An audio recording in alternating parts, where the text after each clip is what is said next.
திருவாரூரில் மாவட்ட ஆட்சியர் அலுவலகத்தில் நடைபெற்ற குறைதீர் கூட்டத்தில் பன்றி தொலைக்கு நடவடிக்கை எடுக்க மாட்டீர்களா என்ற விவசாயி ஒருவர் ஆதங்கத்தை வெளிப்படுத்தினார்.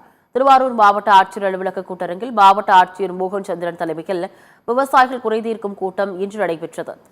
அப்போது வழங்கைமான் பகுதியைச் சேர்ந்த விவசாயி ஒருவர் பன்றி தொல்லை காரணமாக விளைநிலங்கள் பாதிக்கப்படுவதாகவும் சில நேரங்களில் பன்றி ஆட்களை விரட்டுவதால் உயிருக்கு அச்சுறுத்தல் இருப்பதாகவும் இதற்கு வனத்துறை அதிகாரிகள் உரிய நடவடிக்கை எடுக்கவில்லை என்றும் கூறினார். அதைத் தொடர்ந்து மாவட்ட ஆட்சியர் மோகனச்சந்திரன் சம்பந்தப்பட்ட வனத்துறை அதிகாரியிடம் இதுகுறித்து உரிய நடவடிக்கை எடுக்குமாறு உத்தரவிட்டார். இப்போ பகல்லே பார்க்குறேன் முந்தாள் ஒரு 6 குட்டியும் ஒரு பண்ணியும் கொடுத்து வயலில் இறங்கி கொடுக்குது. இப்போ என்ன பண்ணுறது பண்ணி மனிதனே எதுக்கு சரத்தில் எதுக்கு வந்துருது பயமாக இருக்குது. நைட்டில் போய் வயலில் படுக்கிறதுக்கு பயமாக இருக்குது. எங்களை நம்ம அடிச்சு கொண்டுட்டு போகணும் பயமாக இருக்குது. என்ன பண்ணுறதுன்னு தெரியல. இது நடவடிக்கையும் எடுக்கல, நஷ்டம் போதுமான கொடுக்கல. இப்போ இது வரைக்கும் எனக்கு எடுத்து ஒரு 5 லட்சம் ரூபாய் நஷ்டம் ஆயிடுச்சு. லோன்லாம் கட்ட முடியாமல் விட்டுட்டேன். இந்த வட்டியெல்லாம் நிறைய விட்டுட்டேன். இதுக்கு நீங்க என்ன தீர்வு சொல்ல முடியும்? எனக்கு நீங்க நெல்லு போறப்ப போவோம், சாதாரணமா பேசிட்டு இருக்கோம், போவேன், யாரும் கூப்பிடுவாங்க, பேசுவேன். இப்போ அது கூட போறதே இல்லை. நான் கொடுக்கல சார், நான் கொடுக்க முடியாதுன்னு சொல்லிட்டேன்.